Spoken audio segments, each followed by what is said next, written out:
প্রথম শ্রেণীর এক পিচ্চি মেয়ে এসে বলল, নিন চকলেট খান। মেয়েটি বলল, আমি জানি সম্পর্কে আপনি আমার বাসুর লাগেন। এটা শোনার পর মনে হলো আমাকে কেউ ফ্রিজ থেকে মাত্র বের করেছে। আমি বরফ হয়ে গেছি, কোনো নাড়াচাড়া নেই। স্বাভাবিক হয়ে বললাম, তা বাবু আমি তোমার বাসুর হলাম কিভাবে? পিচ্চি বলল, মা, আপনার ছোট ভাই আমাকে বিয়ে করলে আপনি আমার বাসুর হবেন না।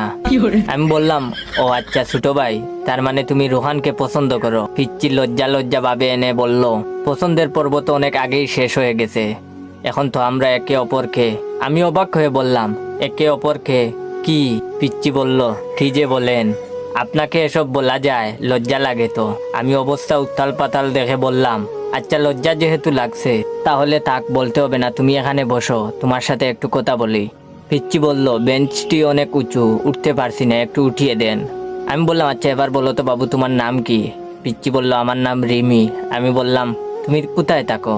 রিমি বলল, নিমতলি পুলিশ কোয়ার্টারে। আমি হক চকিয়ে গিয়ে বললাম, তুমি পুলিশের মেয়ে? রিমি বলল, হ্যাঁ আমার বাবা পুলিশ। আমি মনে মনে বললাম, হায় রে ছোট মিয়া, আর কোনো মেয়ে পেলি না? রিমি বলল, কিছু বললেন? আমি বললাম, না কিছু না। আচ্ছা রিমি একটা কথা বলো তো, তোমাদের পরীক্ষা না 3 ঘন্টা, তোমার 2 ঘন্টার মধ্যে পরীক্ষা দেওয়া শেষ হলো কিভাবে? তাছাড়া রুহানের পরীক্ষা তো এখনো শেষ হয়নি। রিমি বলল, আমি তো ইচ্ছে করে তাড়াতাড়ি লেখা শেষ করে রুহানকে খাতা দিয়ে এসেছি, এখন রুহান লিখছে, ওর লেখা শেষ হলেই তবেই তো আসবে। আমি একরকম আতঙ্কিত হয়ে রিমির দিকে তাকিয়ে রইলাম।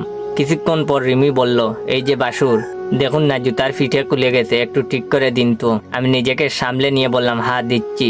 আর বললাম, আচ্ছা রিমি তোমাকে নিতে আসে কে? রিমি বলল, আমাকে আমার আম্মু নিতে আসেন, আম্মু ব্যস্ত থাকলে আপু নিতে আসে। আমি বললাম, ভালো, কিছু খাবে রিমি, কিনে দিব?